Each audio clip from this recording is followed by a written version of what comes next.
Muy buenos días. Continuamos con el tema sobre las claves para resolver un conflicto.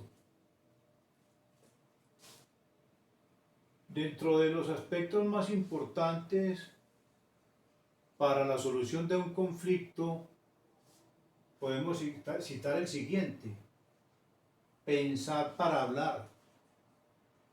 Debemos pensar antes de hablar, antes de emitir un juicio, hacer un enunciado.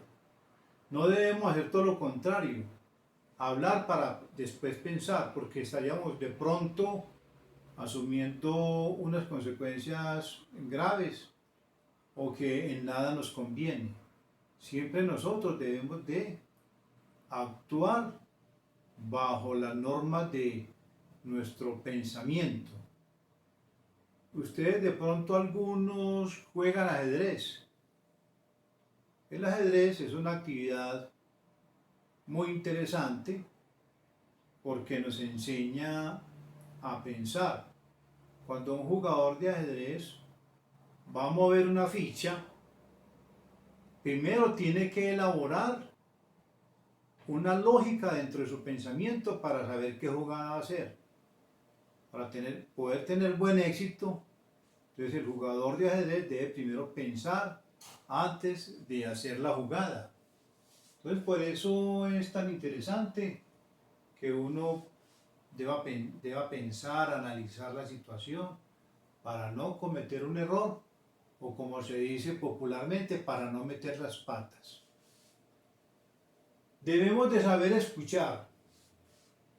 Saber escuchar implica una disposición psicológica. ¿Qué significa eso? Atender lo que la otra persona está planteando, estar pendiente de su actitud, demostrar que estamos muy interesados para resolver el problema. Debemos de estar atentos con mucho respeto para que la otra persona también vea que uno está muy interesado en resolver un conflicto. Esa observación con respeto significa de que nosotros no debemos mirar al otro cuando está hablando, pero haciendo gestos de reproche, haciendo muecas, haciendo manifestaciones que pueden con la mirada o con la gesticulación herir a la otra persona, aumentando así el problema o el conflicto que debemos tratar de resolver. Dentro de esa observación, pues la persona se va a dar cuenta que uno está muy interesado en que el conflicto se resuelva. Si nosotros, por ejemplo, a nivel de lo que la persona está manifestando, no estamos de acuerdo o tenemos dudas o consideramos que no está clara la exposición que está haciendo, pues entonces se solicita con mucho respeto que se aclaren algunas situaciones, sin llegar a solicitar estas aclaraciones que vaya entonces a ahondar en el problema, sino antes de solucionarlo. Porque si nosotros vamos con muchos reproches o gritando o hablando acaloradamente que no estoy de acuerdo con lo que usted está planteando, en vez de decirle, usted me puede aclarar esto porque yo pienso esto, en fin, se va a ir en un diálogo muy normal. Debemos reconocer nuestros errores. Eso significa que cuando nosotros reconocemos el error que estamos cometiendo, somos honestos. Entonces es importante que uno diga, sí, yo cometí este error, disculpe, yo considero que de todas maneras no fue mi intención ofender, pero sí de pronto cometí este error, eso no se va a volver a presentar. Entonces mire que allí ya uno está haciendo con esa honestidad una forma de entrar a solucionar el conflicto. Es importante entonces esta parte, porque todos los seres humanos cometemos errores Eso es una esencia del ser humano. Es imposible que haya un ser humano que no cometa errores, porque nosotros no somos perfectos. Nosotros tenemos cualidades, habilidades, pero también cometemos, en muchas ocasiones cometemos errores. Algunos más, algunos menos, pero de todas maneras, toda persona en su vida ha cometido errores. Lo importante es no repetirlos, es corregirlos. Debemos tener creatividad. ¿Creatividad para qué? Para imaginar y plantear soluciones ante un conflicto determinado.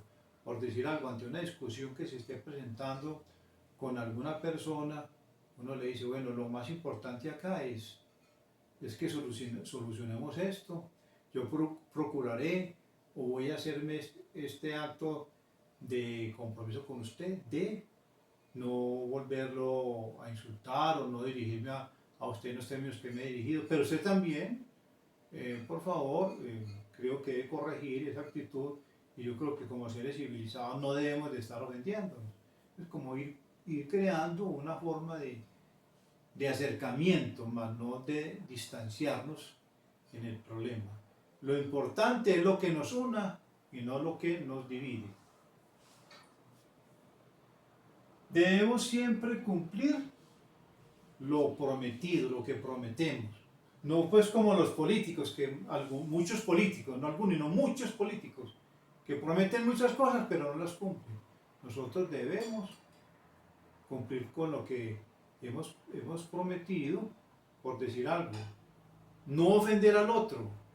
Por dos vecinos que tienen una discusión constante y aquí acordaron algo y después siguen en las mismas, ahí no se está cumpliendo lo que se prometió. Debemos de estar siempre pendientes para que lo que fue un pacto sea respetado y sea bien llevado para no cometer entonces los errores y de pronto no caer en que no cumplimos con lo que hemos pactado o lo que hemos prometido.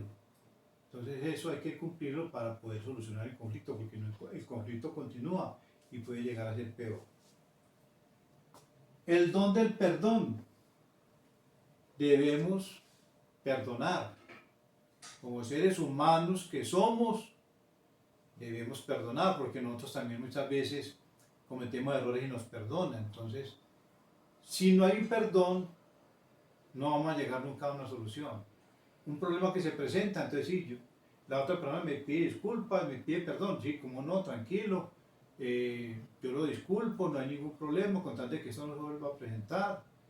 Entonces, si el otro me pide disculpas y yo digo, no, usted no lo va a disculpar, tal cosa, esa ofensa yo no la voy a perdonar nunca, voy a quedar con una venganza, que eso no es nada bueno en la solución de conflictos. Entonces, es importante entender que los conflictos sí se pueden solucionar siempre y cuando haya una disposición de las partes.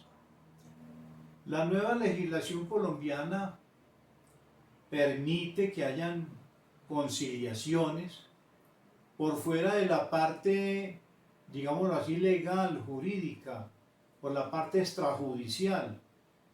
Por eso entonces en los municipios y con ellos el municipio de Medellín tiene conciliadores, se llaman conciliadores en equidad. Entonces hay un conflicto, yo puedo ir a la alcaldía de Medellín, ve dónde queda para solicitarlos un conciliador para que me ayude a ver si puedo solucionar un problema con otra persona. Entonces nombran un conciliador, se reúnen las partes con ese conciliador en equidad nombrado por el municipio de Medellín, fuera de la inspección, fuera del juzgado, y allí se empiezan a tratar temas donde por lo general el que está encargado de la conciliación, pues trata de acercar las partes, trata de orientarlos, de decirle pues que está bien, que no está bien, y también esa persona tiene conocimientos desde lo jurídico. Si allí no se encuentra solución, que no es lo ideal, pues entonces se recurre, por ejemplo, a las comisarías, a las inspecciones y a los juzgados, que sería entonces en el juzgado la última parte, los juzgados el juzgado del circuito que va a enviar la papelería que se demande ante el juzgado respectivo, se hace a través del juzgado de reparto, para que ese juzgado, sea en lo penal, sea en lo civil, o sea en lo laboral, o en lo que sea, empiece ya a tratar el tema. En los juzgados, cuando se trata de aspectos civiles, en el caso, por ejemplo, de una propiedad, o en el caso, por ejemplo, de lo penal, ahí hay que pagar a abogado. Entonces salía más costoso todavía la solución del conflicto, sabiendo que por medio de la conciliación podemos llegar a una solución. Pero entonces, que tengan en cuenta estos aspectos, que es explicación de la misma guía didáctica y puedan resolver el taller, que es muy sencillo para que ustedes en el día de hoy lo entreguen porque tienen tiempo suficiente para resolverlo en el día de hoy, incluyendo el trabajo autónomo. Muchas gracias por su atención.